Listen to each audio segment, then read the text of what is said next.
అంజలికము అంటే ఏమిటి? కురుక్షేత్ర యుద్ధంలో సంజయ్ను ఎవరు నిర్బంధించి లోపరుచుకున్నారు? సాత్యకి. శకునిని సంహరించిన వారు ఎవరు? సహదేవుడు. కర్ణుని పుత్రులను ఎవరు సంహరించిరి? నకులుడు. కార్తికేయుడు సంహరించిన బలి కుమారుడు ఎవరు? బాణుడు. దుర్యోధనుడు చివరకు ఎవరికి సైన్యాధిపత్యాన్ని ప్రసాదించాడు? అశ్వత్థామకు. ద్రౌపది తనయులను అంతమొందించిన ఖడ్గం అశ్వత్థామకు ఎవరు అనుగ్రహం వలన లభించింది? పినాకపాణి శివుని అనుగ్రహం వల్ల అశ్వత్థామకు ద్రౌపది తనయులను అంతమొందించే ఖడ్గం అనుగ్రహింపబడింది. ఉప పాండవులను చంపిన తరువాత అశ్వత్థామ ఇంకను ఎవరిని చంపాడు? శిఖండిని. భీష్ముని అంపశయ్యకు ఎన్ని బాణాలతో తలగడ అమర్చారు? మూడు బాణాలతో తలగడ అమర్చారు. పాంచాల దేశపు రాజెవరు? ద్రుపదుడు. జయత్సేనుని రాజ్యమేది? మగధ రాజ్యము.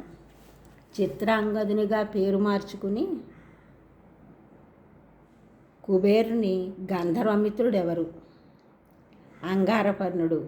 అంగారపర్ణుడు కుబేరుని గంధర్వమిత్రుడు. అతడు చిత్రాంగదునిగా పేరు మార్చుకున్నాడు.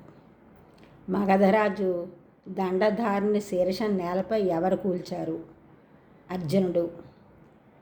హస్తి కక్ష ఎవరి పతాకము? రాధేయునిది అనగా కర్ణుడిది. కర్ణుడు రాధ అను సూతుని కుమారుడు. అర్జునుడు కర్ణుని ఏ అస్త్రంతో సంహరించాడు? అంజలికము అనే అస్త్రంతో అర్జునుడు కర్ణుని సంహరించాడు. కురుక్షేత్ర సంగ్రామంలో 17వ రోజు ధర్మరాజుతో సామరస్యమే సమ్మతమని దుర్యోధనునికి ఎవరు చెప్పారు? కృపాచార్యుడు.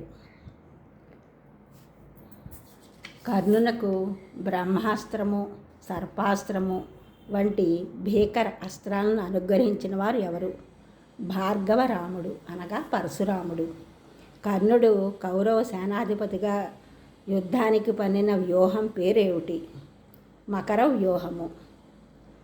విశ్వకర్మ ఇంద్రునికై తయారు చేసిన మహనీయ కార్ముకం ఏది? విజయము.